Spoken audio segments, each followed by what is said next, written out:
All right, guys, so today's assignment is mainly just to do homework 6.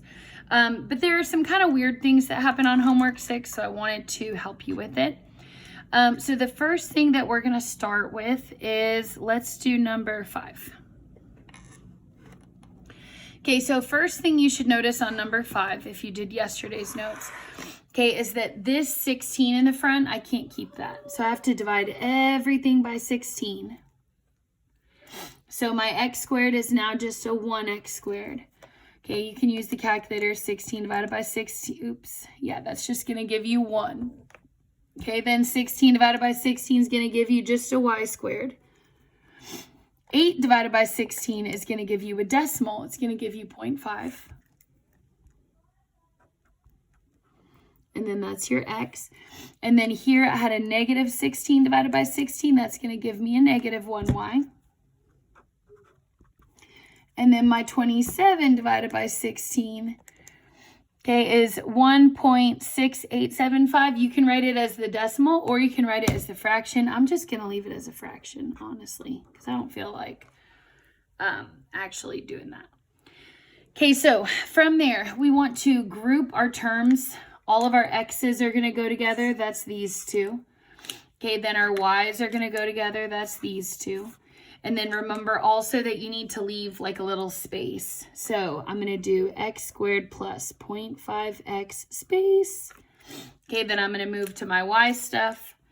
Y squared negative y space. Okay, and then on the other side, I have my little 27 over 16, or if you left it as a decimal, that's fine. Okay, then from there, remember, I can only take one of the x's, but I can only take half of that 0.5. So 0.5 divided by 2, half of that is 0.25. So I'm going to put a 0.25 here. And then I'm like, wait, complete the square. I got to know what 0.25 squared is. Okay, so 0.25 squared is 0.0625. Now, if you want to turn this into a fraction, you can. Also, if you're working on your cell phone, you can just times the same number twice. Okay, notice it'll give you the same answer as if you squared it. So if you don't have a calc like this at home, you can just do it in your cell phone. So 0.25 squared is 0.0625. 0.0625. 0.0625. Now let's do our y's. So my first y can only take one of them. Second y here in the middle is a 1. So I can only take half of 1, which is negative 0.5. So that means that this number here needs to be a negative 0.5.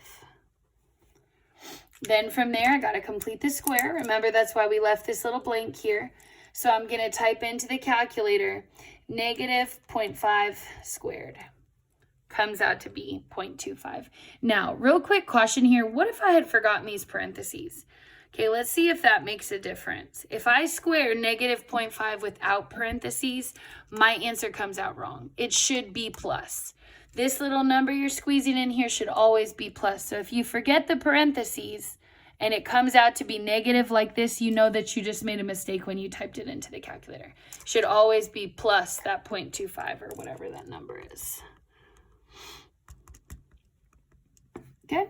So then from there, I'm going to get my calculator, add these three numbers up. So I have 27 over 16 plus 0.0625 plus 0.25. Okay, that comes out to be 2 on that right side. And then remember, all you have to do on your homework is find the center and the radius of each circle. So I would say my center for this one, if it's a plus 0.25, I'm going to use a negative 0.25. If it's a minus 0.1 or 0.5, I'm going to change that to a positive 0.5. And then remember that my radius is always the square root of that. So if that's a 2, it'd be the square root of 2. Okay, and then if you want to, you can figure out how big that is. Square root of 2 is 1.41, but you can just leave it like that if you want to. Okay, doesn't matter. Okay. All right, let's check out number 6. We have some little fractions here. You're basically just doing the exact same thing. So Notice though that here, my x and my y squared, they don't have a number in front. I don't have to worry about this first step. I can just kind of skip that. So first thing that I do is I'm going to sort. So I have an x squared minus 2/3 x, save a little seat, plus y squared minus 4y, save a little seat, and then 8/9. So remember, you're organizing first. My x's get to go together, boom. My y's get to go together, boom. Okay, and then my little 8/9 is gonna stay over there. Okay, so remember, when I complete the square, I can only take one of my x's, but I can only take half of this middle number. So in the calculator, negative 2/3 divided by 2 gives me negative 0.333. Now, if you want to do this as a fraction, you can. Alpha y equals negative 2/3 and then divide that by 2. Okay, and it'll give it to you as a fraction. So it really doesn't matter. You can do the decimal. That's what I'm going to do. Maybe I'll keep that. So half of that is only 1/3. Okay, but I do not care which one you pick. If you like the decimal better, do the decimal. If you like the fraction better, do the fraction. Okay? So I did half of 2/3. I got 1/3. And then if I square that number, negative 1/3 squared, I get 0.111. So if I want to turn that back into a fraction, remember you can use the math key. That's a plus 1/9 and a plus 1/9. Okay, second one, now we're doing our y's. So I would have only one of my y's here, half of my 4, which is a 2. Thank goodness for whole numbers. And then we're squaring that. So then I'd say, okay, well, what is 2 squared? Well, 2 times 2 is 4. Remember, even if you type it in as a negative 2, it still comes out to be a plus 4 and a plus 4. And then in the calculator, I do alpha y equals 8/9 plus alpha y equals 1/9 and then plus 4, which comes out to be 5. Then from there, you'll write your center and your radius. Okay, so if you did this in decimal form, you might here have gotten like 4.99 or yeah, and that's close enough to 5. You're fine.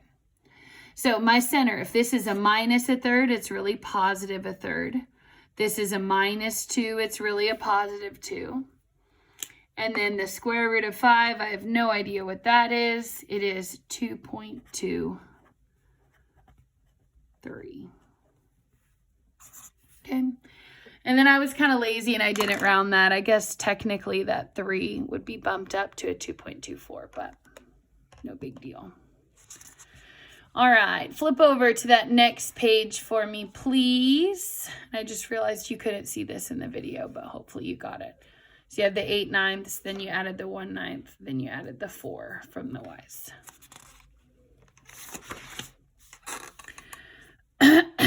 All right.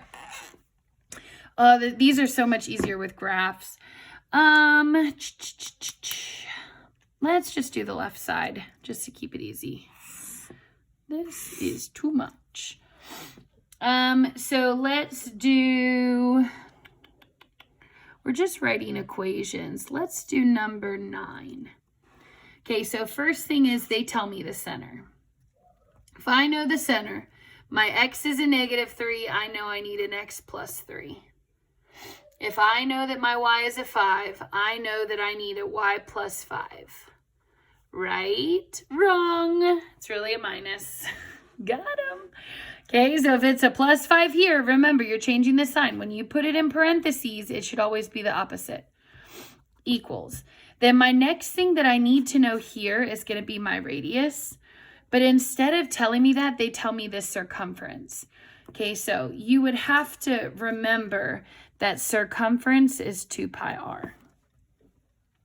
So what they're telling me here is the circumference is 8 pi. Well, if the circumference is 8 pi and the formula for that is 2 pi r, then I can figure out what my r must have had to be by letting the formula for circumference be equal to the circumference they gave me. So I'm going to divide by 2 pi on both sides. And then 8 divided by 2 is 4. Notice that your pi's are going to cross out, okay, because you have one on top and one on bottom. So your radius is a 4. Now, do I put a 4 here? No. Remember, should be a 16. You're always going to take what your radius is and then square it to put it here. So that if I square rooted 16, my radius would have been 4. Okay. All right, last one we'll do together. Take a look at number 11. Find the equation of the circle with center 1, 4 tangent to the y-axis. Okay, I'm going to sketch a little graph here. So 1, 4 is my center. And then whenever it says tangent, okay, basically what that means is you are going to be going straight up or down or straight to the side. Now, if I want to be tangent to the y-axis, that means that my circle needs to start here. And so think about it. If I'm 1 away on this side, I need to be 1 away on this side, 1 away on this side, 1 away on this side. So they basically just gave away what my radius is. If I want this to be touching the y-axis, then my radius has to be 1. Okay, so now let's write our equation for our center. So it's a +1, I'm going to put a -1. It's a +4, I'm going to put a y -4. And then it's a 1 for my radius. I have to put 1 squared, but remember 1 squared is still just 1. Okay? And then again, you can cross out 8, 10, and 12 just to shorten this up. Okay? And then if you have not been reading Remind 101, remember you're supposed to be just sending a pic of these homeworks to me. Okay?